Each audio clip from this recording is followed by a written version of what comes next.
procrastinez pas. Voilà ce que dit Marine Le Pen à ses troupes.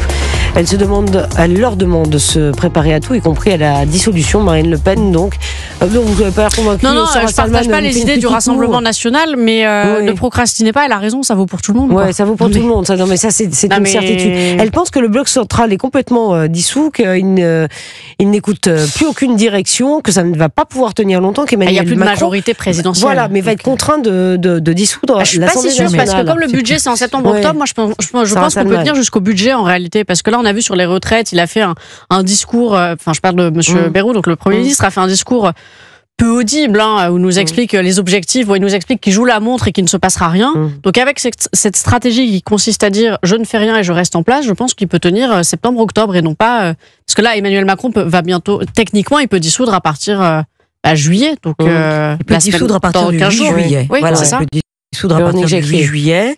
Et la Constitution autorise effectivement Emmanuel Macron à dissoudre à nouveau. Oui. Elle est pragmatique en fait, Marine Le Pen, parce que elle est frappée d'inéligibilité avec exécution provisoire, mais s'il y avait dissolution, ça veut dire qu'elle ne pourrait pas se représenter à la députation.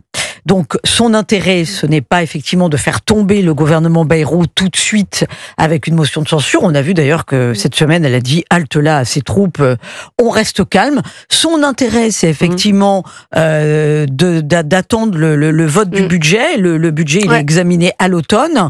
Donc, d'attendre le plus longtemps possible et de censurer, pourquoi pas, début décembre. Et là, effectivement, elle reste députée le plus longtemps possible. Et ensuite, on sera quand même à 16 mois de la présidentielle, donc c'est pas grand-chose. Et elle sera fixée sur son sort un petit peu plus tard. En avril 26. Voilà, donc en fait, elle veut rester le plus longtemps possible aux manettes. Et quand elle dit à ses troupes ne procrastinez pas, c'est 20 ans qu'il faut se préparer. C'est parce que de toute façon, en tant que chef de parti, elle a tout intérêt, et ça, le Rassemblement national l'a toujours fait, et l'a bien fait d'ailleurs par rapport à d'autres partis, même si là, les LR se sont réveillés.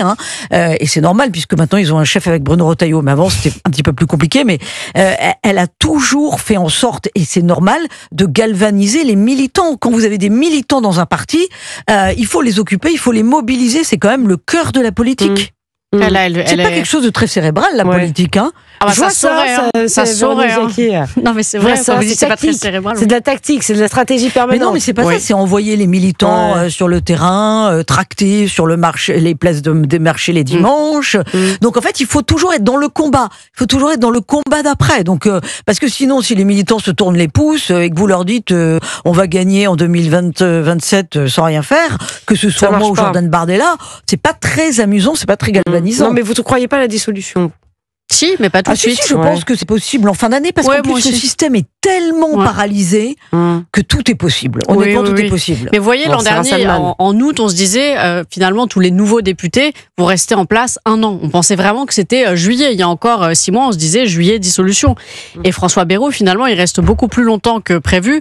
Et je pense que son but, c'est pas de faire bouger les choses, c'est de tenir son siège le plus longtemps possible. Et là où vous avez raison, c'est que Marine Le Pen, elle a déjà perdu son poste de conseillère régionale. Si jamais il y a dissolution, elle perd son poste de député. Donc finalement, ils arrivent à trouver une alliance tacite sur ce sujet. En réalité, c'est ça. Oui, tout à fait. Éric Ciotti, patron de l'UDR, qui lui lance un appel aux électeurs militants aussi de son ancien parti LR. Rejoignez-nous, l'espoir, il est là, le courage, il est là. Il parle aussi de l'affaissement parlementaire du binôme exécutif Emmanuel Macron, François Bayrou.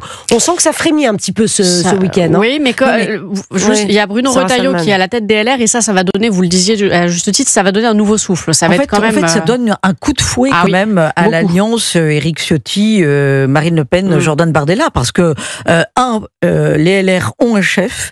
2, c'est c'est de nouveau le premier parti en termes de militants, à peu près 120 000 militants. 3, ils sont réunis pour décider qui est chef à plume. Alors Bruno Retailleau a dit attention, un parti c'est pas que des chefs à plume, et il a raison, il lui faut vraiment une assise populaire. Mais on voit quand même un parti qui essaye de renaître et qui a une logique de gouvernement, donc qui est crédible pour les Français et dont une bonne partie est partie au RN. Donc il y a quand même un danger. Il y a quand même un danger pour le RN de voir une certaine partie de ses troupes partir chez les LR si il ne se passe rien de galvanisant tétanisant au RN. C'est-à-dire qu'il faut qu'il se trouve des combats. Il faut qu'il soit très offensif. Alors après, moi, j'ai vu justement que Jordan Bardella, aujourd'hui, avait tweeté en disant immigration, 4% de plus en un an, 1 million de clandestins, la politique de Bruno Retailleau, c'est du zéro. Ben oui, parce qu'ils ont peur d'une politique de résultats, mais c'est normal, hein, c'est de la bonne guerre. Oui, et puis là où le LR peut se différencier de RN, c'est sur le programme, parce que le programme économique du RN est quand même assez à gauche, on peut le dire, alors que LR a un programme économique beaucoup plus libéral, beaucoup plus à droite, et c'est là où certains électeurs qui pourraient hésiter entre les deux pourraient aller beaucoup plus vers les Républicains. Donc c'est Bruno Retailleau qui fait peur à Marine Le Pen. Mais oui, parce que Bruno Retailleau, il a gagné beaucoup en popularité au cours, c'est un des ministres qui a le plus, on en a parlé beaucoup, il a été beaucoup dans l'actualité, et il était assez anonyme avant son passage au gouvernement, enfin beaucoup de gens ne le connaissaient pas, alors il était au Sénat, mais il y a beaucoup de gens du grand public qui ne connaissaient pas, et il a gagné en popularité, il a été très ferme pour l'Algérie, alors ça n'a pas forcément marché, hein, on peut le dire, mais il a été très ferme, il a fait le maximum de ce qu'il pouvait faire en étant déterminé. En fait, toute la question est de savoir de quel espace politique peut véritablement bénéficier Bruno Retailleau, en sachant quand même que le RN reste extrêmement fort dans les sondages et extrêmement populaire auprès des Français, puisqu'on voit que malgré les déconvenues judiciaires de Marine Le Pen, voilà, sa popularité n'est absolument pas entamée. Vous avez vu que il y avait aussi un sondage où on demandait aux Français avec quel homme politique vous voudriez partir en vacances. Moi, ils ont répondu Jordan Bardella. Voilà, donc il y a quand même quelque chose de très installé dans le paysage des Français quant à accepter peut-être pour la première fois qu'un candidat du Rassemblement national puisse être potentiellement éligible à la fonction de la présidence de la République. C'est pas rien jusqu'à présent, on parlait toujours du plafond de verre pour Marine Le Pen. Et puis on voit une droite qui est en train de se réorganiser. Donc effectivement, les dés ne sont pas jetés, tout est encore à faire, alors que la présidentielle, ça va très vite arriver. Avant, évidemment, il y a les municipales, qui va être un test pour chaque parti, mais enfin la présidentielle c'est dans moins de 2 ans, hein, donc c'est vrai. Marine Le Pen et Jordan Bardella c'est un ticket qui veulent gagnant-gagnant. Pour l'instant ça marche bien.